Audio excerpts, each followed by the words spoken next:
오늘 함께 나눌 말씀의 제목, 나를 부르신 하나님입니다. 여러분, 지금 우리가 창세기를 보고 있습니다. 여러분, 이 창세기를 보면서 우리가 분명하게 봐야 될 게 있어요. 그것은 하나님의 역사는 구속사의 역사라는 거예요. 여러분, 지금 이 세상에 70억의 인구가 있다고 하거든요. 그런데 하나님은 70억 인구에게 다 관심이 있는 게 아니에요. 그 70억의 사람들 중에서도 하나님이 만세전부터 아시고 택하시고 부르신 하나님의 자녀가 하나님의 관심이에요. 여러분, 지금 우리는 이 창세기를 통해서 그 수많은 죄악으로 편만한 이 세상 가운데서 하나님께서 어떻게 하나님의 자녀들을 구별해내시고 그들을 불러내셔서 구원으로 이끌어 가시는지, 바로 지금 우리는 이 창세기를 통해서 그 구속사의 역사, 구원의 계보들을 보고 있는 것입니다. 그리고 마침내 믿음의 첫 조상이라고 불리우는 아브라함이 역사의 전면에 등장하는 것이죠. 여러분, 하나님께서 아담을 창조하시고 긴 시간을 통해서 이제 예수님의 직계 조상인 아브라함을 이제 골라내시는 거예요. 여러분, 그런데 오늘 아브라함을 골라내신 하나님께서 그에게 뭐라고 명령하시냐면, 너의 고향과 친척과 아버지의 집을 떠나 내가 내게 보여줄 땅으로 가라 라고 말씀하시는 거예요. 여러분, 아까도 말씀드렸죠? 하나님이 우리를 부르신다고요. 하나님이 우리를 부르시는데 이 부르심에 순종하기 위해서 먼저 선행되어야 할 게 무엇이냐면 떠남이라고요. 떠나야 하는 거예요. 오늘 아브라함은 이 명령에 즉각적으로 순종을 합니다. 여러분, 우리는 이 아브라함을 보면서 나는 과연 이런 믿음의 결단을 할 수 있을까 하고 고개를 갸웃거리게 되죠. 여러분, 그러나 아브라함이 된 것은 전적인 하나님의 은혜예요. 여러분, 우리가 날마다 아브라함을 믿음의 조상이라고 하니까 그 말이 아브라함이 뭔가 우리보다 특별한 믿음이 있는 것처럼 착각할 수 있다는 거예요. 여러분, 그러나 그것은 전혀 착각입니다. 아브라함이 믿음의 조상이라는 것은 우리보다 빨리 부름받았다는 뜻일 뿐이지 우리보다 더 좋은 믿음이 있다는 걸 의미하는 게 아니라는 거예요. 여러분, 그의 떠남도 하나님의 인도하심이 있었기에 가능한 거예요. 아브라함의 떠남은 오직 하나님의 공로이고 하나님의 은혜예요. 여러분, 그렇다라고 한다면 이 말이 의미하는 것이 무엇입니까? 나도 하나님의 은혜가 있으면, 나도 하나님의 은혜면 오늘 떠날 수 있다는 거예요. 내가 집착하던 것들, 내가 상처로 매여 있던 것들, 나의 죄의 자리에서 우리도 하나님의 은혜면 떠날 수 있다는 것, 이것이 바로 오늘 말씀을 보면서 우리가 깨달아야 될 믿음의 적용이라는 거예요. 여러분, 그래서 성경은 늘 부르심이 자원함보다 먼저예요. 우리가 저요 하나님, 제가 하나님 믿겠습니다 해서 믿게 된 것이 아니라 하나님이 나를 먼저 부르셨다는 거예요. 여러분, 우리는 우리의 의지로는 결코 떠날 수 없는 연약한 인생이기 때문입니다. 여러분, 그래서 성경을 보면 언제나 자원함보다 하나님의 부르심이 먼저라는 것을 우리는 성경을 통해 확인해요. 하나님께서 모세를 부르셨을 때 모세는 나는 입이 둔한 자라 하나님에게 쓰임받을 수 없습니다 라고 말하죠. 또 하나님께서 예레미야를 부르실 때는 하나님, 저는 어린아이 같은 자입니다. 나같이 어린아이같이 연약한 자가 어떻게 하나님 앞에 쓰임받을 수 있겠습니까? 거부하는 거예요. 또 하나님께서 이사야를 부르실 때 이사야는 뭐라고 말합니까? 나는 입술이 부정한 자입니다. 나는 입이 둔해서 하나님의 말씀을 대언할 수 없는 사람이에요. 하나님, 다른 사람 부르세요. 언제나 이렇게 우리는 하나님의 부르심을 거부해요. 그렇기 때문에 하나님이 우리를 먼저 찾아오시고 우리를 먼저 이끌어 가시는 거예요. 여러분, 오늘 하나님의 부르심 앞에 네, 제가 가겠습니다, 제가 하겠습니다 라고 말할 사람이 없습니다. 우리 역시 마찬가지. 여러분, 이번 주에 저도 제 아내랑 매일마다 이제 걷기 운동을 하고 있는데, 아내랑 걸으면서 이번 주에 제가 그런 말을 했어요. 제 아내가 그러는 거예요. 나는 사모 되려고 하지도 않았고, 나는 사모 되고 싶은 마음도 없었고, 부모님이 워낙 목회하시면서 고생을 많이 했으니까 나는 절대로 목회자랑 결혼하지 않을 거라고 했는데 왜 하나님이 나 같은 거를 부르셨는지 모르겠다고. 제 아내가 그렇게 고백하는 거예요. 그래서 제가 그랬어요. 나도 똑같다고. 하나님이 나 같은 거 가지고 이 목회하시려고 하니 얼마나 힘드실까. 나도 왜 하나님께서 나를 부르셨는지 모르겠다. 여러분, 이게 우리 주제가예요. 여러분, 제가 목사라고 무슨 여러분들보다 특별한 믿음이나 특별한 은사가 있어서 오늘 이렇게 쓰임받는 게 아니라는 거예요. 여러분, 그렇다면 하나님은 우리를 왜 부르십니까? 우리로 하여금 예수 믿게 하신 이유가 뭐예요? 우리가 불쌍해서입니까? 아니면 돈 몇 푼 쥐어주시고 좀 이 땅에서 물질적으로 풍요 좀 누리고 살다가 죽으라고 하나님 우리를 부르셨겠습니까? 그게 아니라고요. 하나님이 우리를 부르셨을 때는 더 크고 원대한 하나님의 뜻이 있어요. 그게 뭡니까? 베드로후서 1장 4절의 말씀에 보니까 우리를 부르신 하나님의 뜻이 이거라고 말씀하십니다. 제가 읽어보겠습니다. 너희가 정욕 때문에 세상에서 썩어질 것을 피하여 신성한 성품에 참여하는 자가 되게 하려 하셨느니라. 여러분, 오늘 이 베드로후서 1장 4절에 왜 우리를 부르셨다고 말씀하십니까? 이 세상 썩어질 인생이 되지 말라는 거예요. 신성한 하나님의 거룩한 성품에 참여하는 영원한 구원을 얻는 하나님의 백성이 되게 하시려고 우리를 부르셨다는 거예요. 여러분, 그렇죠? 인생의 목적은 그래서 행복이 아니라 거룩이에요. 하나님은 오늘도 거룩을 위해 우리를 부르십니다. 자, 그러면 우리가 이 하나님의 부르심에 순종하기 위해 무엇이 필요한가? 이제 그것을 우리가 함께 나눠보도록 하겠습니다. 자, 먼저 첫 번째로 부르심 받은 인생은 떠나야 될 것이 있다는 거예요. 제가 말씀드렸죠? 부르심이 있기 위해서는, 부르심에 순종하기 위해서는 떠나기로 결단해야 되는 거예요.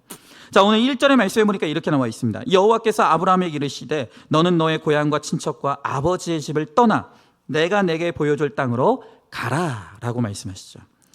여러분, 오늘 이 1절의 말씀을 영어 성경 NASB로 보면은 고향과 친척과 아버지의 집이라는 각각의 단어 앞에 이 분리전치사 from이 붙어 있어요.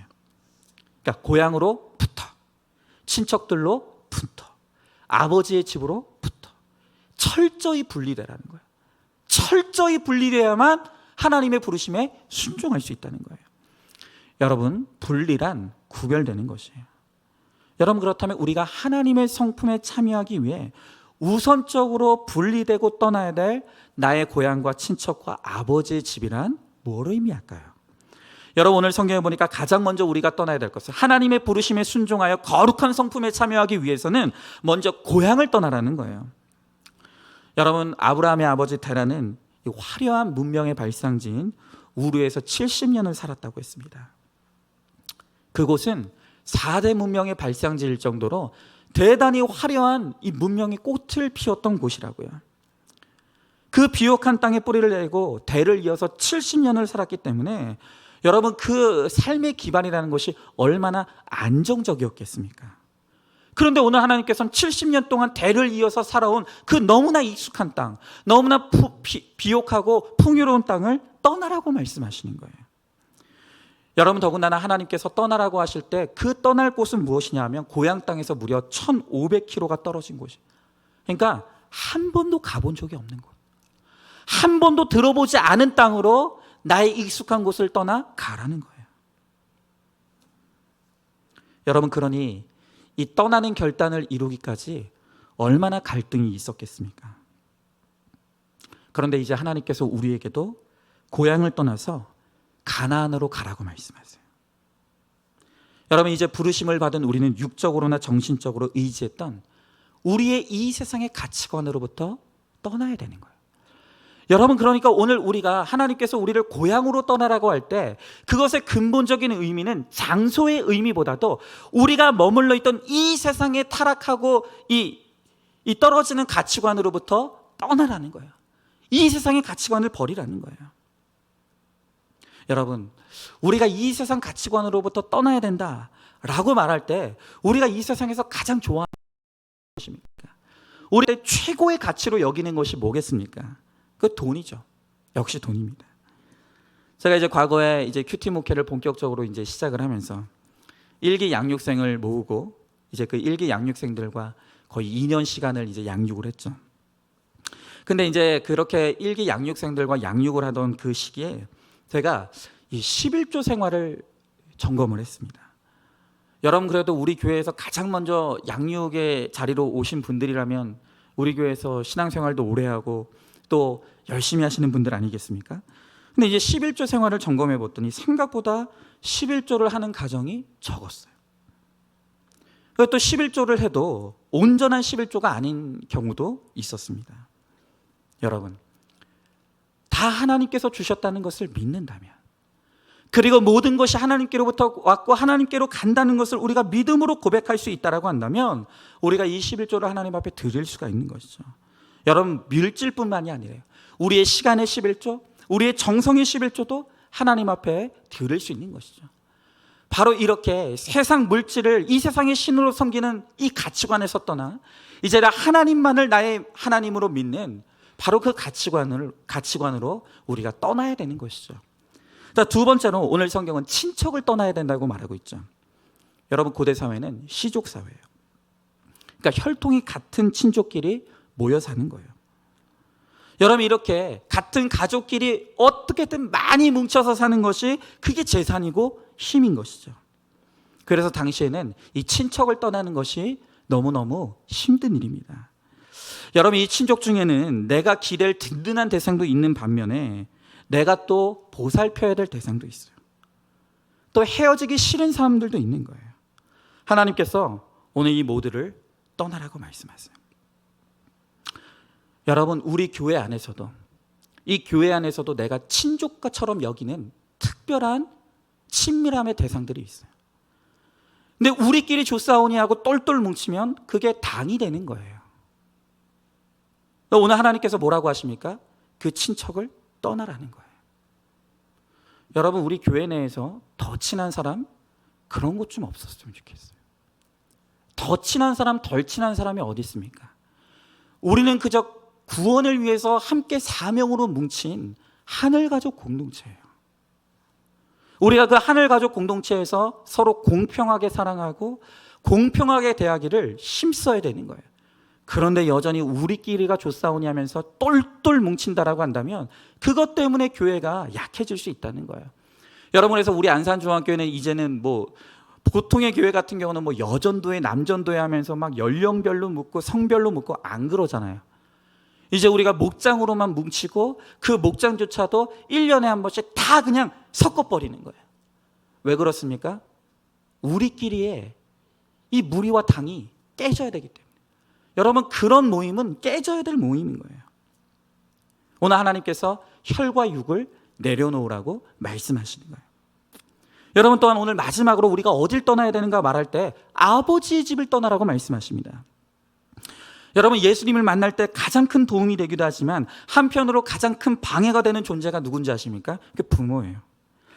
여러분, 이 말은 하기가 정말 힘들어요. 왜냐하면 유교 문화의 뿌리 깊은 우리나라에서 부모가 나의 인생의 방해의 대상이다? 이렇게 말하면 큰일 나죠. 네. 여러분, 부모는 자식에게요, 삶에 막강한 영향력을 미치는 존재입니다. 이 신앙생활도 마찬가지입니다. 여러분, 그런데 이 부모를 본질적으로 떠나지 않으면 우리가 정말로 예수 믿기가 힘들다는 거예요. 무섭고 엄한 부모로부터 육적, 정신적, 영적으로 떠나지 못하고 인정받기 위해 끊임없이 애쓰면서 이 상처를 대물림 받는 사람들이 얼마나 많은지 모릅니다. 여러분, 그래서 하나님께서는 그 아버지의 집으로부터 분리되라는 거예요. 분리되라는 거예요. 그 반대의 경우도 마찬가지. 여러분, 알코올 중독에 빠져 있고 부도가 나서 망하고 헛것 날 바람을 피는 부재중인 부모로부터 떠나는 것도 힘들지만 가장 떠나기 힘든 부모가 어떤 부모인 줄 아십니까? 그것이 바로 모범생 부모예요. 예수 없이도 인격이 좋고 훌륭하고 나에게 너무너무 잘해주는 그런 부모. 여러분, 그런 부모가 떠나기 훨씬 더 힘든 부모예요. 여러분, 그러나 어떤 부모가 됐든 그 때문에 내가 예수 믿기 힘들다라고 한다면 그 부모로부터 우리는 과감히 떠나야 돼요. 여러분, 이 떠난다는 게 무슨 부모랑 연락하지 마라, 부모랑 연을 끊어라, 이게 아니라는 거 잘 아시죠? 이게 아니라 우리가 정서적으로 우리가 결단하여서 우리가 내 부모보다 하나님을 더 우선시하는 신앙생활을 하겠다라는 이 결단이 우리 가운데 있어야 된다는 거예요. 여러분, 하나님은 오늘 결코 부모에게 자식을 떠나라고 말씀하지 않았어요.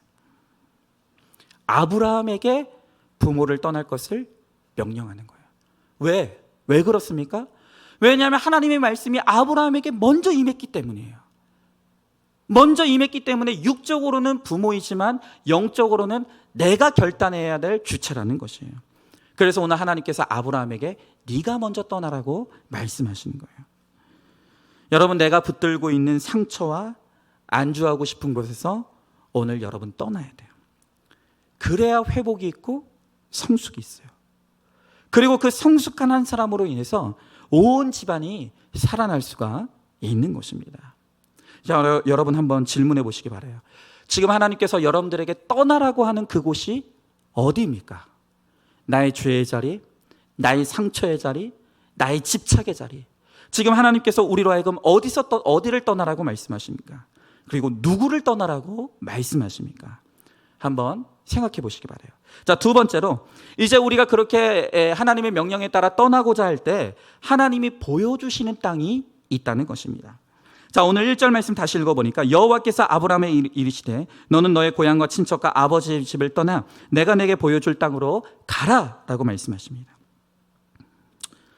여러분, 하나님으로부터 부르심 받은 사람은 내가 가고 싶은 땅으로 가는 것이 아니라 하나님이 보여주시는 땅으로 가야 된다는 거예요. 여러분, 그러나 말씀 하나만 붙잡고 하나님이 보여주시는 땅으로 간다는 것은 그 정말 힘든 일이죠. 대대로 일궈놓은 삶의 터전을 포기하면서까지 이 고향 땅을 떠난다는 것은 쉬운 게 아닙니다. 여러분, 이렇게 우리가 떠나는 것이 너무 힘든 것을 아시기 때문에 하나님께서 우리를 떠나게 하시기 위해서 우리에게 힘든 사건을 주시는 거예요. 여러분, 아브라함도 그의 고향 땅 우르에서 그냥 떠났던 게 아니에요. 이 고향 땅, 내게 너무 익숙하고 내가 평생 살 줄 알았던 이 고향 땅을 통해서 하나님께서 그에게 곤고한 사건을 허락하시는 거예요. 어떤 사건이 있었습니까? 그의 형인 하란이 먼저 죽었어요. 그 고향 땅에서 자식도 없었어요. 결정적으로 이 아브라함이 그렇게 믿고 따르고 사랑했던 아버지 데라가 죽게 되었어요. 그러고 나자 내가 평생 살 줄 알았던 이 땅, 내가 천국이라고 여기며 살아갔던 이 땅이 내가 영원히 살 만한 곳이 아니라는 이 마음의 곤고함이 찾아오는 거예요. 여러분, 택자는 이렇듯 인생의 곤고함을 하나님은 직면하게 하십니다. 여러분, 그 곤고함이 없으면 내가 어디로부터 와서 어디로 왔는지 고민하지도 않아요. 알 필요조차도 느끼지 않는 거예요. 여러분, 그러나 내 인생에 곤고함이 찾아왔을 때, 내가 그렇게 뼈 빠지게 일했는데 어느 날 내 인생에 내 육신이 무너지는 질병의 사건이 찾아오면 내가 이러려고 살았나? 내가 이러려고 산 것인가? 내가 이 땅을 살아가는 의미가 무엇인가? 그제서야 우리 인생을 돌아보기 시작하는 거예요. 그리고 내가 어디로부터 와서 어디로 가는지를 생각하기 시작하는 거예요. 바로 그때 예수님의 부르심을 우리가 깨닫게 되는 거예요. 여러분, 오늘도 참 감사하더라고요. 우리 남경희 성도님이 오늘 오셨는데, 우리 남경희 성도님이 아주 오랫동안 우리 교회를 안 나오고 계셨어요. 근데 우리 남경희 성도님이 어느 날부터 머리가 팍 아프기 시작하고 정신이 아득하고 너무너무 힘든 거예요. 이게 너무 감사한 게 뭐냐면은 이분이 몸이 딱 아파오자 느낀 게 뭐냐면, 하나님이 나를 부르시는구나. 이 하나님의 부르심을 느낀 거예요. 내가 이제까지 정말로 열심히 분주하게 정신없이 일하면서 살다가 어느 날 갑자기 두통이 찾아오고 뭔가 몸이 이상하다는 이 마음의 공고함이 찾아오니까 들었던 말씀이 생각난 거예요. 하나님이 나를 그동안, 내가 하나님을 멀리 떠나 있었는데 하나님이 지금 나의 아픔의 사건을 통해서 나를 부르시는구나. 그래서 몇 주 전부터 다시 교회 나오기 시작하셨어요. 근데 이제 좀 두통이 자꾸 있고 이게 뭔가 심상치 않으니까 이분이 병원을 갔는데, 병원에 가니까 지금 이 머릿속이 좀 부어 있다고. 이제 큰 병원에 이제 검사 결과를 보내서 이제 검사 결과를 기다리고 있어요. 근데 너무 감사한 게 뭐냐면은 우리 남편 되시는 유영혁 성도님도 함께 안 나오고 계셨거든요. 근데 이제 우리 남경희 성도님께서 먼저 나오시고 이제 이 검사 결과를 기다리고 있는 이때, 여보, 나를 위해서 기도해 줘야 되지 않겠냐. 이거를 약재료로 삼아서 오늘 남편을 끌고 나오신 거예요. 네. 그래서 오늘 두 분이 너무너무 오랜만에 같이 이렇게 나와 있는 거예요. 너무 감사하더라고요.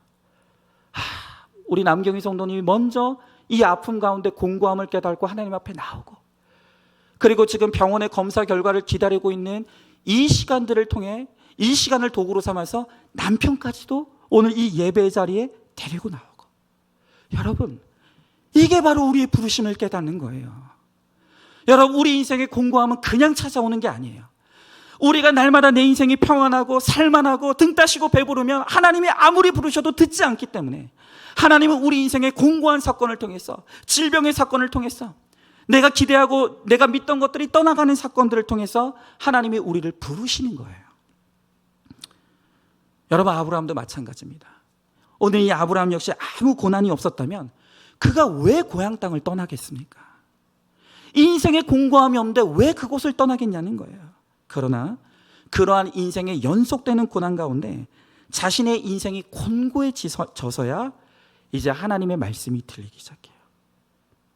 이 땅이 전부가 아니야. 네가 어디로부터 와서 어디로부터 가는지를 다시 한번 생각해 보렴. 숨쉬고 사는 이 육신의 삶이 전부가 아니라 이 육신의 삶을 넘어서는 영혼의 삶이 있다는 것을 깨달아라. 오늘 이 하나님의 말씀이 드디어 그에게 들리는 거예요. 여러분, 그래서 그는 과감하게 육신의 삶만을 추구하던 그 고향 땅에서 떠나 이제 하나님이 인도하시는 믿음의 땅으로 가는 것이죠. 여러분, 저도 마찬가지입니다.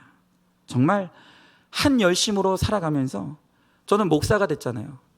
목사가 되면서 제가 생각한 건 뭐냐면, 내가 이제 이왕의 목사가 됐는데 이 목사로서의 삶의 목표를 뭘로 잡아야 될 것인가 생각하다가 제가 생각한 게 뭐냐면, 이왕 목사 될 거 목사 중에 1등 하자.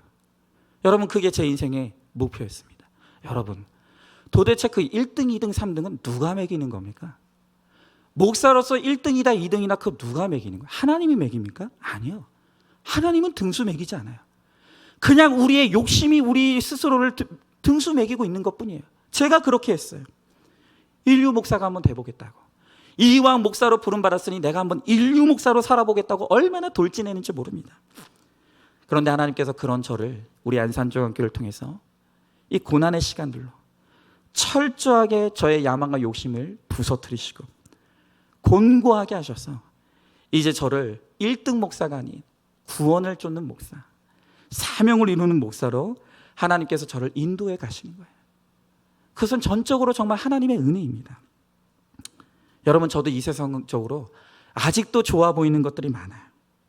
그러나 하나님이 저를 거룩한 일꾼 되도록 부르셨다는 사실이 저에게 얼마나 감사한지 몰라요.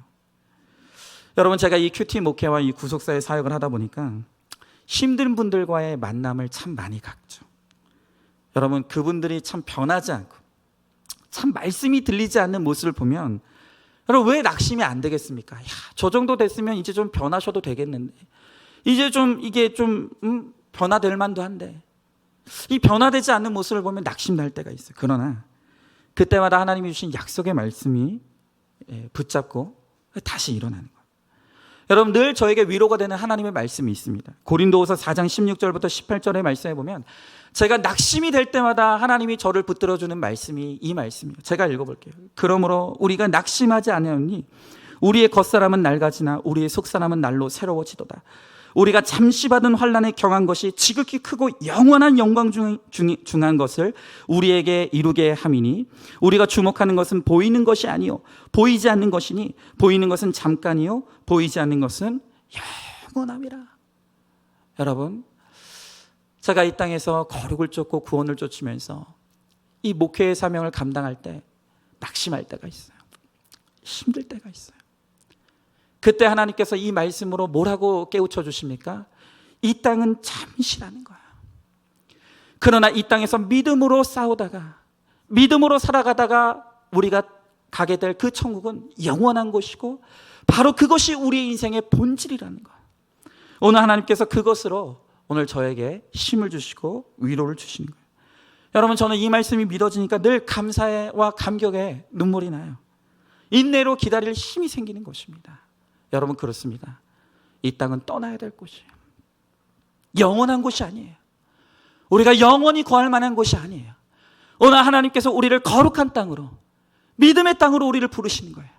그리고 그곳에서 영원한 안식과 평안을 누리는 진정한 행복의 인생이 되라고 하나님께서 오늘도 우리 한 사람 한 사람을 부르고 계시는 이 하나님의 부르심을 여러분들도 듣게 될 수 있기를 간절히 소망합니다. 여러분 한번 질문해 봅니다. 하나님께서 내게 보여주신 땅이 어디라고 생각합니까? 저기 뭐 강남입니까? 어디 좀 땅값 많이 오른 데가 하나님이 나를 부르시는 땅이라고 생각합니까? 내 인생이 비록 공고하여도 하나님이 나를 거룩한 일꾼 되도록 부르시고 있는 것을 인정하고 감사하게 받아들이십니까? 내 믿음이 좋아서 내 능력이 뛰어나서가 아니라 하나님이 인도해 가시기에 때문에 나를 부르신다는 것을 인정하시기 바랍니다. 자, 이제 마지막 세 번째로 떠남으로 보여주실 땅이 이르면 엄청난 복을 주십니다. 기분 좋죠? 하나님의 부르심에 순종하여 떠나면 하나님께서 거기서 엄청난 복을 주신다는 거예요. 여러분 성경을 잘 몰라도 명령에 네 하면 참 좋죠. 우리는 믿음이 약해요. 그래서 하나님께서 우리에게 명령만 주시는 게 아니라 약속을 주시는 거예요. 그리고 이렇게 하나님의 부르심에 순종하여 믿음의 땅으로 떠나는 자에게 하나님께서 오늘 7가지 복이 있다고 말씀하시는 거예요. 여러분 복이 하나만 있어도 얼마나 좋습니까? 근데 하나님께서 이 부르심에 순종하여 믿음의 땅으로 떠나면 오늘 하나님께서 우리들에게 7가지 복을 주시겠다고 약속하세요. 여러분 이 복이 무엇인지 오늘 하나하나 한번 우리가 보자고요. 확인해야 돼요. 이 복이 너무 좋기 때문에 우리가 그냥 넘어가면 안 돼요. 자, 오늘 2절의 말씀을 제가 읽어보겠습니다. 내가 너로 큰 민족을 이루고 내게 복을 주어 내 이름을 창대하게 하리니 너는 복이 될지라 그랬어요. 자, 오늘 여기에 보면 하나님의 부르심에 순종하여 떠나는 자에게 주시는 7가지 복. 첫 번째 복은 뭐냐 하면 큰 민족의 조상이 되게 하신다는 거예요. 여러분 내가 작은 집을 떠나면 하나님은 우리를 큰 집의 주인이 되게 하세요. 여러분 아브라함을 생각해 보세요. 그 알량한 우르 땅이 좋다고 여기가 좋사오니 하고 거기에 머물러 있었다라고 한다면 그는 죄 가운데 멸망하여 죽었을 것입니다. 아마 자식도 없었을 거예요. 그러나 그가 하나님의 부르심에 순종하여 떠났기 때문에 그가 육적인 후사를 얻었을 뿐만이 아니라 하나님께서 그에게 수많은 영적인 후사를 주셔서 이제는 내가 예수 그리스도를 믿는 하나님의 자녀라고 말하는 그 모든 사람의 조상이 되게 하셨다는 거예요. 우리에게 영적인 후사를 주신다는 거예요. 믿음의 삶을 살아가는 사람들에게. 자, 또한 두 번째 복은 무엇이냐면 두 번째는 뭐냐면 하나님께서 우리들에게 복을 주시겠다. 여러분 그런데 이 복을 주겠다라고 할 때 이 동사는요 미완료 시제, 그러니까 복을 주는데 한 번 주는 게 아니라 우리가 믿음으로 약속의 땅으로 가면 우리가 거룩을 쫓아가면 우리의 삶에 계속되는 하나님의 복이 있다라고 말씀하시는 거예요. 여러분 이게 얼마나 확실한 보장입니까? 또 오늘 세 번째로 보니까 내 이름을 창대하게 하신다고 합니다. 여러분 정말 우리나라에 이 복음이 들어오기 전에 이름이 없이 살아갔던 사람이 얼마나 많습니까? 특별히 우리 여성들 정말 차별의 대상이죠. 그래서 제가 연세가 많으신 어르신들 보면 참 이름이 이상하시던 분들이 많아요. 언년이, 갑순이, 말순이. 이게 뭐냐면 여자들한테는 기대가 없었어요. 뭐 끝순이 뭐 이렇게. 여러분 그러나 복음이 전해지고 오늘 이 땅에 믿음이 들어와 말씀에 순종하여 살아내는 사람들을 통해서 하나님께서 그 이름을 아름답게 하시고 창대케 하시는 역사들을 일으켜 주셨다는 거예요. 여러분 우리가 말씀에 순종해서 남편과 아내의 역할을 잘 감당하고 또 예수님의 말씀의 원리대로 사는 것이 바로 내 이름이 창대하게 되고 자존감이 높아지는 비결이라는 것을 우리는 반드시 잊지 말아야 돼요. 하나님께서 말씀대로 살아가는 인생, 거룩을 쫓는 인생들에게 그 이름을 창대하게 하겠다. 내가 너를 통해 칭찬받는 인생이 되겠다라고 하나님께서 약속해 주시는 거예요. 또한 네 번째로 보니까 복의 근원이 되게 하시겠다라고 하십니다. 이 복의 근원이 된다라는 말의 이 원어를 보면 너는 복이 되어라 라는 뜻이에요. 그러니까 타인에게 복이 되는 삶을 살라는 거예요. 여러분 우리가 타인에게 복이 되는 인생이 되기 위해서는 어떻게 될까요? 희생이 있어야 돼요. 여러분 타인에게 복이 되는 인생은 반드시 희생이 있어야 됩니다. 여러분 한 남자와 여자가 만나 가정이 세워질 때 한 사람만 희생하고 죽어져 가족을 잘 섬기면 온 집안이 편안하죠. 근데 좀처럼 그러지 못하기 때문에 이 바람 잘 날 날이 없는 거예요. 여러분, 희생하면 참 고달플 것 같죠? 고달플 것 같아요. 하지만 그렇지 않습니다. 여러분, 희생하는 삶은요, 이 땅에서 복을 누릴 틈이 없기 때문에 하나님께 매달릴 수밖에 없는 거예요. 여러분, 정말 하나님 때문에 희생하는 사람은 이 땅의 복을 누릴 시간이 없어요. 그래서 하나님께 매달릴 수밖에 없는 거예요. 여러분, 그렇게 하나님께 기도하고 찬양하고 예배드리는 거, 그게 바로 하나님의 최고의 복이라고 오늘 우리들에게 그렇게 말씀하시는 거예요. 여러분, 이렇게 하나님을 예배하고 찬양하고 경배하고 있으면 하나님은 우리로 하여금 나눠줄 것밖에 없는 인생이 되게 하시겠다고 약속하시는 거예요. 자, 이어지는 3절의 말씀을 한번 계속 볼게요. 3절에 보니까 너를 축복하는 자에게는 내가 복을 내리고 너를 저주하는 자에게는 내가 저주하리니 땅의 모든 족속이 너로 말미암아 복을 얻을 것이라 하신지라 그랬습니다. 여러분, 여기서 이 다섯 번째 약속은 무엇이냐면 나를 축복하는 자에게 복을 주신다라는 거예요. 여러분, 성경에서 언제나 복할 때 이건 바라크의 복이에요. 하나님을 예배하고 찬양하고 경배하는 자의 복. 여러분, 이렇게 우리가 하나님을 경배하고 예배하는 자로 살아갈 때 이런 우리를 축복하는 자에게 하나님께서 동일한 축복을 주시겠다는 거예요. 동일한 축복을. 그리고 6번째로 보니까 그보다 소극적인 축복이긴 하지만 하나님은 너를 저주하는 자를 저주하신다는 거예요. 여러분, 하나님은 하나님을 믿는 나를 하나님의 저주 삼아 주세요. 여러분, 생각해 보세요. 여러분의 자녀가 누군가에게 괴롭힘 당하면 여러분 가만히 있으실 거예요? 가만 안 있죠. 하나님도 마찬가지. 하나님을 믿는 하나님의 자녀인 나를 이 세상에서 괴롭게 하면 하나님이 그 사람 가만두지 않으세요. 하나님이 그 한 사람 한 사람을 찾아가셔서 저주하신다는 거예요. 여러분, 그러나 나를 핍박하는 사람이 그렇게 하나님의 저주를 받는다고 생각할 때 여러분, 우리는 그를 불쌍히 여길 줄 알아야 돼요. 여러분, 그들이 지금 나의 거룩을 위해서 수고해주고 있는데 그들이 나 때문에 저주를 받는다라고 한다면 그게 기뻐할 일입니까? 불쌍히 여겨야 될 일이죠. 여러분, 그래서 그들을 불쌍히 여김으로 그들을 위해서 기도해 주는 게 수준 높은 성도의 모습이에요. 그리고 7번째로 보니까 나를 통해서 땅의 모든 족속이 복을 얻는다라고 합니다. 여러분, 또한 이 말씀을 원어로 보면 내 안에 있는 것을 통해서 복을 받는다라는 의미예요. 여러분, 다시 말하면 아브라함의 몸 안에서 날자 여인의 후손인 예수님을 통해서 땅의 모든 족속이 복을 받는 거예요. 여러분, 우리가 이 땅에 오신 예수님을 우리를 통해서 증거하고 나타낼 때 나를 통해서 이 땅의 모든 사람이 나와 함께 구원을 받게 하는 하나님께서 그런 놀라운 은혜를 주시겠다고 우리들에게 약속하시는 거예요. 여러분, 이렇게 하나님은 우리를 부르신 뒤에 이렇게 찬란한 7가지 복을 약속해 놓으신 거예요. 여러분, 복 받을 길이 우리들한테 열려 있는 거예요. 지금 하나님께서 우리를 복의 근원이 되게 하시겠다는데 떠나실 겁니까? 안 떠나실 겁니까? 그래도 여기가 좋사오니 하면 더 이상 방법이 없어요. 어쩔 수 없는 거예요. 여러분, 떠나야 돼요. 떠나는 자에게 하나님은 반드시 복을 주십니다.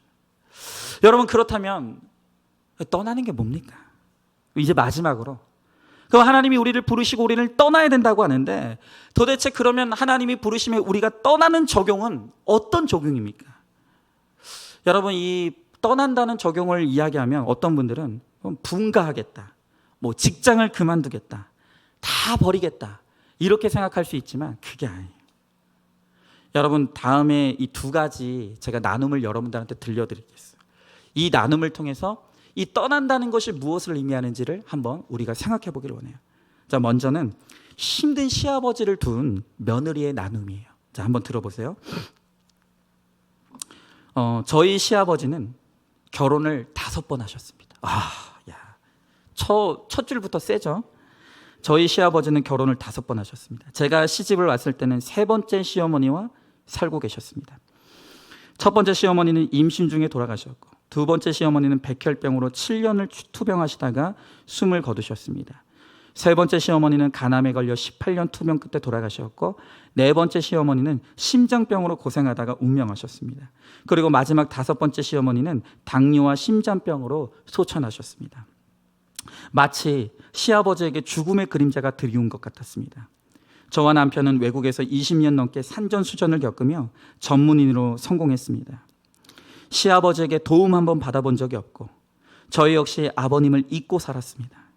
그런데 어느 날부터 시아버지가 돈을 붙이라는 전화를 하기 시작하더니 나중에는 어떤 원수와도 비교할 수 없을 만큼 저희를 괴롭혔습니다. 용서나 원망이라는 말 자체가 사치스러울 정도로 너무 미웠습니다. 그런데 그렇게 괴롭히는 시아버지 때문에 저는 어떻게든 말씀을 들어야만 살 수가 있었습니다. 날마다 새벽 기도를 드렸고 하나님의 이름을 부르짖으며 울었습니다. 자, 여러분, 이렇게 나에게 도움 준 거 하나도 없는, 오히려 자식을 괴롭게만 하는 이 시아버지로부터 떠나는 적용은 뭘까요? 연을 끊는 것일까요? 연락을 안 하는 것일까요? 뭐가 떠나는 적용입니까? 자, 한 가지 나눔을 더 들려드리겠습니다. 이번에는 성품이 너무 좋은 아버지를 둔 청년부의 한 자매의 나눔이에요. 한번 들어보세요. 저는 점잖고 의로우신 아버지에게 복음이 들어가기가 얼마나 힘든지를 느끼고 있습니다. 아버지는 강남 8학군 학교에 계시지만 강남 엄마들의 치맛바람을 싫어하는 강직한 선생님입니다. 저에게도 공부가 우상이 아니라며 어려서부터 놀게 해주셨고 학교에서도 동료 선생님들보다 많이 일하는 그런 자상한 분이셨습니다. 여자 문제 한번 일으킨 적이 없고 어머니 생신에는 꽃을 선물하는 다정한 분이셔서 어머니가 병으로 죽을 고비에 있을 때도 사랑으로 간호하셨습니다. 지금도 어머니와 늘 손잡고 다니시고 집에서도 서로 팔베개와 무릎베개를 하며 부부애를 과시하십니다. 그래서 제가 처음 우리들 교회에 왔을 때 세상에 이상한 아빠가 왜 그렇게 많은지, 상처받는 자녀들은 왜 또 그렇게 많은지 이해할 수가 없었습니다. 더구나 목사님이 이혼하면 안 된다, 불신결혼하면 안 된다 하시는데 왜 남의 가정사에 저렇게 간섭하시나 싶었습니다. 진짜 이 구절 너무 공감이 돼요. 요즘 우리 교회 계속 이 불신결혼이 이루어지고 있는데, 여러분, 제가 불신결혼 절대 불가라고 외치면 저 굉장히 이상하게 보이지 않겠습니까? 어쩔 수 없죠. 욕 먹어야죠. 계속 들어볼게요. 목장에서 목원들이 가족에게 상처받는 일을 나눠도 공감이 안 돼요. 가족에 대한 불평 정도로 여겼습니다. 화목한 가정을 이루는 것이 모두의 꿈인데 도대체 목사님은 왜 믿음 없이 화목하면 안 된다라고 말씀하시는지 이해도 되지 않고 들리지도 않았습니다. 그러나 제게 직장에 고난이 오고 말씀이 조금씩 들리기 시작했습니다. 공동체에 붙어 있어야 될 이유도 조금씩 알아가고 있습니다. 그나마 이 고난이 없었다면 교회 근처에도 오지 않았을 것이니 인정이 됩니다. 이제는 말씀이 들릴 때마다 아버지를 생각합니다. 고난이 축복이라고 했는데 아버지는 아내가 죽을 지경이 되어도, 딸이 직장에서 해고되어도 하나님을 찾지 않습니다. 그러다가 정말 큰 고난이 오면 어떡하나 너무너무 두렵습니다. 자, 여러분, 우리는 방금 전에 두 나눔을 들었어요. 해준 것 없이 자식들을 괴롭게 하는 아버지, 그리고 성품이 너무 좋아서 어떤 고난이 와도 하나님을 찾지 않는 아버지. 여러분, 한번 물어보죠.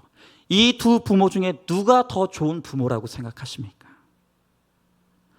오늘 이 시아버지로부터 괴롭힘을 당한 기막힌 사연의 여집사님은 그 시아버지의 수고 때문에 25년 동안 새벽 예배를 빠진 적이 없대요. 하나님의 말씀을 사모할 수밖에 없었대요.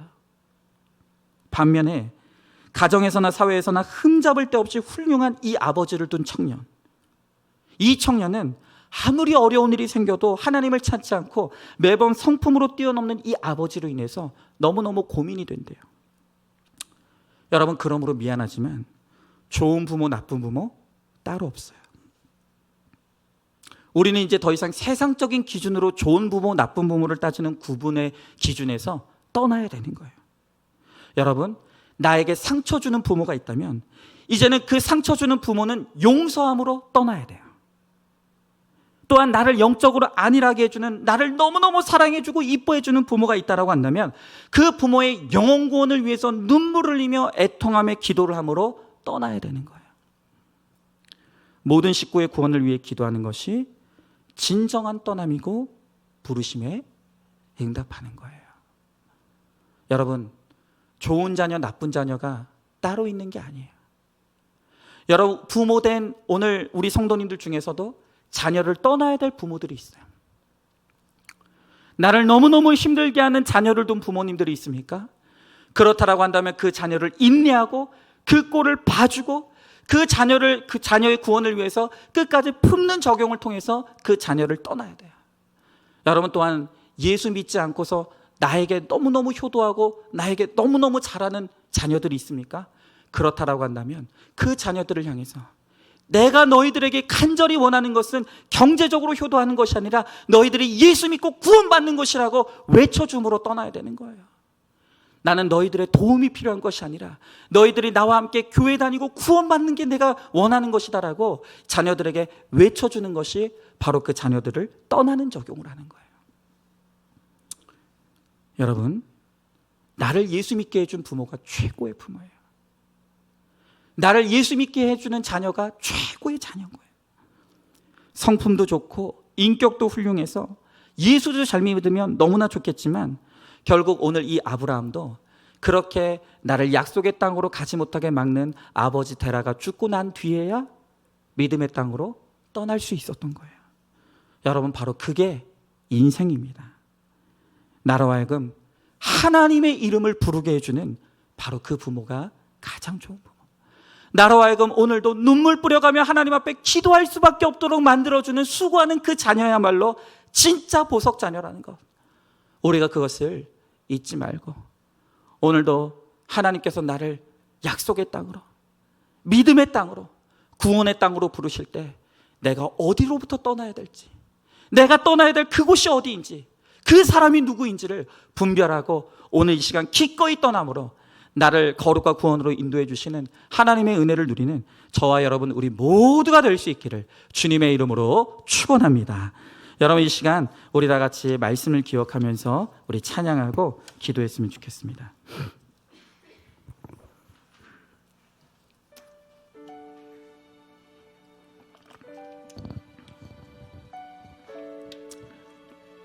오늘 이 시간 우리 찬양할 때 주님 말씀하시면 내가 나아가리라. 주님의 뜻이 아니면 내가 멈춰서리라. 여러분, 제가 아까도 말씀드렸지만 오늘 우리 남경희 성도님 잠시 하나님을 떠나 계시다가 오랫동안 교회를 나오지 못하다가 하나님께서 그 머리의 고통을 통해서 하나님이 나를 부르신다는 것을 깨닫고 하나님 앞으로 나오셨어요. 그리고 이 고통을 통해 오늘 남편과 또 같이 오늘 이 자리에 나오셨어요. 오늘 이 하나님의 부르심에 순종하여서 오늘 하나님 앞으로 나온 우리 남경희 성도님, 하나님께서 영육간에 강건하게 해주시고 치료해 주시는 은혜를 베풀어 주실 줄로 믿습니다. 오늘 이 가정에 하나님께서 구원의 은혜를 베풀어 주실 줄로 믿습니다. 여러분, 우리도 마찬가지입니다. 오늘 하나님께서 참 좀처럼 하나님이 우리를 부르셔도 우리가 듣지 않게 하나님이 끊임없이 공고한 사건으로 우리를 부르시고 이 땅이 전부가 아니라는 것, 이 땅에서 누리는 것이 진짜 좋은 것이 아니라는 것, 우리의 믿음의 대상으로 여기던 것들이 나를 배반하고 떠나고 내가 보물로 여기며 붙들었던 것들이 인생에 사라지고 오늘 내가 그토록 자랑하던 내 육신의 강건함이 무너지는 그 사건들을 통해서 하나님은 오늘도 우리를 부르고 계시고, 그리고 그 부르심에 순종하여 믿음의 길로, 거룩과 구원의 길로 나아가는 오늘 우리에게 하나님께서 반드시 복의 복을 더하시겠다고 약속하시는 거예요. 여러분, 오늘 이 시간 이 찬양 우리 같이 찬양하면서 주님, 그렇습니다, 주님의 말씀에 순종하겠습니다. 주님이 가라 하시면 가고 주님이 멈춰서라 하시면 멈춰서고 주님께 온전히 순종함으로 하나님 정말 우리를 복되게 하시는 하나님의 은혜를 누리게 하여 주시옵소서. 오늘 우리 이 시간 간절히 소망하는 마음으로 이 찬양 우리 같이 찬양하겠습니다. 주님 말씀하시면 내가 나가리다. 주님 뜻이 아니면 내가 멈춰서리라. 나의 가고 서는 곳 주님 뜻에 있으니 오 주님 나를 이끌. 우리 다시 한번 찬양합니다. 주님 말씀하시면 주님 말씀하시면 내가 나가리라. 주님 뜻이 아니면 내가 멈춰서리라. 나의 가고 서는 곳 주님 뜻에 있으니 오 주님 나를 이끌소. 뜻하신 곳에 내가 있길 원합니다. 뜻하신 그곳에 나 있기 원합니다. 이끄시는 대로 순종하며 살리니 연약한 내 영혼 통하여 일하소서. 주님 나라와 그 뜻을 위하여 주님 오 주님 나를 이끌. 우리 다시 한번 찬양합니다. 주님 말씀하시면 주님 말씀하시면 내가 나가리라. 주님 뜻이 아니면 내가 멈춰서리라.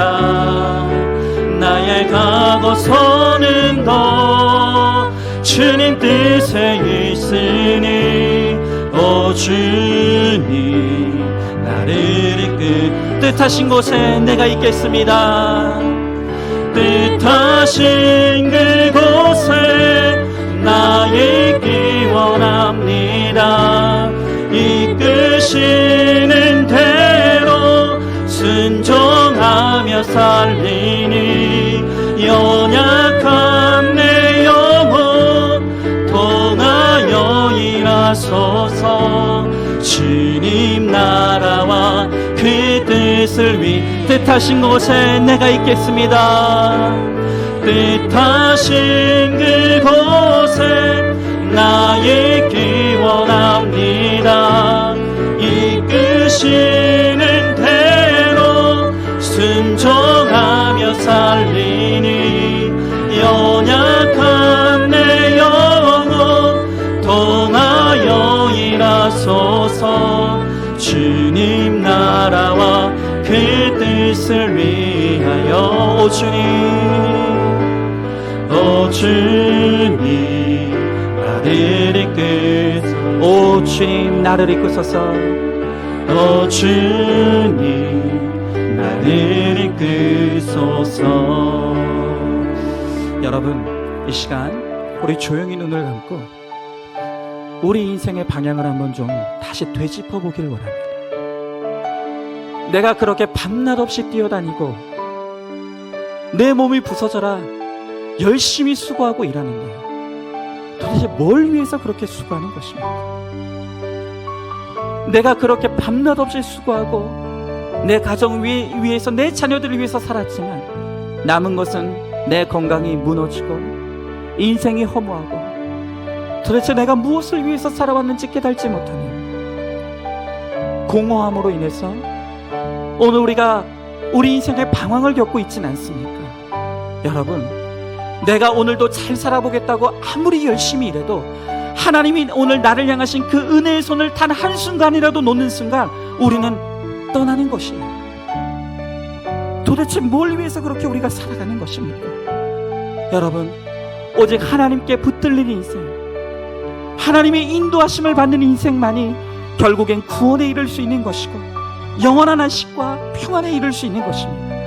오직 하나님을 따라 거룩을 쫓는 인생만이 진정한 행복을 얻을 수 있다고 주님 우리들에게 말씀하십니다. 여러분 오늘 내가 떠나야 될 곳이 어디입니까? 내가 지금 집착하는 그 자리, 내가 몰두하는 그 자리, 오늘 내가 놓지 못하는 그 자리가 어디입니까?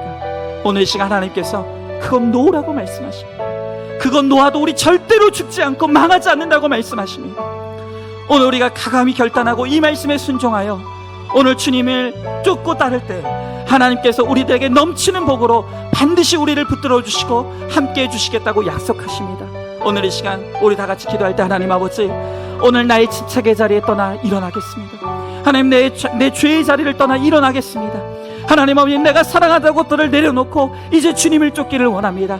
하나님, 결단하여 주님을 쫓고자 하는 우리를 붙들어 주시옵시고 우리를 거룩으로 인도하시고 구원으로 인도하여 주셔서 영원한 하늘의 상급을 유업으로 누리는 우리 모두가 될 수 있도록 주님 우리와 함께 해달라고 우리 간절히 소망하는 마음으로 다 같이 기도하며 나가도록 하겠습니다. 기도하겠습니다.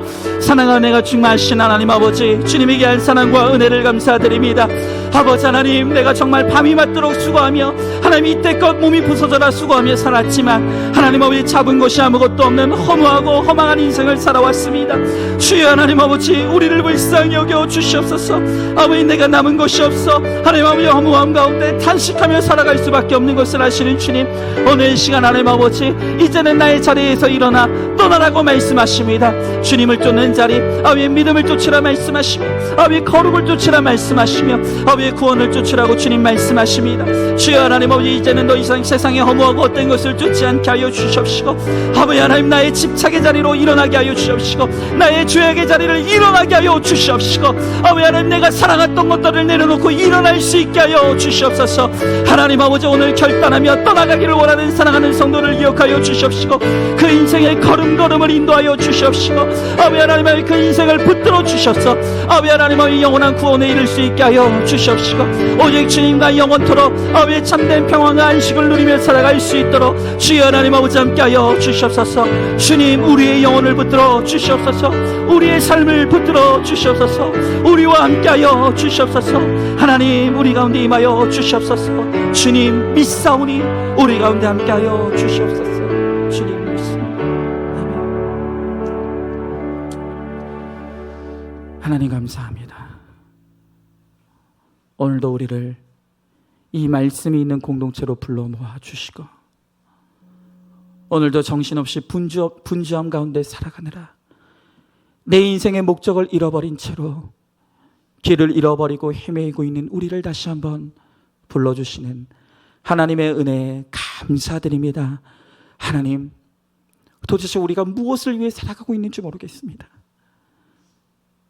내 인생의 성공을 위해서, 내 가정과 자녀들을 위해서 그토록 몸이 부서져라 열심히 수고하고 일했지만 지나놓고 내 인생을 돌아보니 내 인생에 남은 것이 없고 잡은 것이 없는 너무나 허망하고 허무한 인생이기에 하나님 탄식하고 괴로워하고 있는 하나님 우리 성도들이 있음을 바라봅니다. 주님, 그러한 우리들을 향해 오늘 주님께서 말씀을 통해 이제는 내가 이 세상에 집착하고 사랑하며 하나님 죄악 가운데 살아가던 그 모든 자리를 이제는 일어나 떠나라고 주님 말씀하십니다. 이제는 나를 쫓으라고 주님 말씀하십니다. 하나님, 이제 우리가 떠나야 될 그 자리가 어디입니까?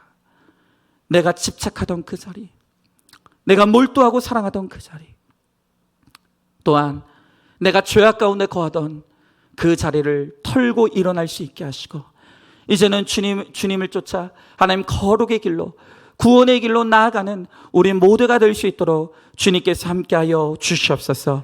하나님, 인생의 곤고함이 찾아왔습니까? 육신의 강건함이 무너지고 나의 물질이 사라지고 내가 그렇게 믿고 의지하던 나의 해달별들이 떨어지는 것 같은 배반의 사건들이 찾아온 성도들이 있습니까? 바로 그것이 나를 부르시는 주님의 음성인 것을 깨닫고 이제는 정말로 나의 모든 자리에서 일어나 하나님 주님을 쫓는 거룩한 제자의 삶, 하나님의 자녀의 삶을 살아가는 우리 모두가 되게 하여 주시옵소서. 그러므로 말미암아 우리의 걸음걸음을 지켜주시며 우리의 인생의 복의 근원이 되게 하시는 하나님의 약속의 말씀을 성취하며 이루는 하나님 귀하고 복된 인생을 살아가는 우리 모두만 되게 하여 주시옵소서. 믿사오며 사랑이 많으신 우리 예수님 이름 받들어 기도 드리옵나이다. 아멘.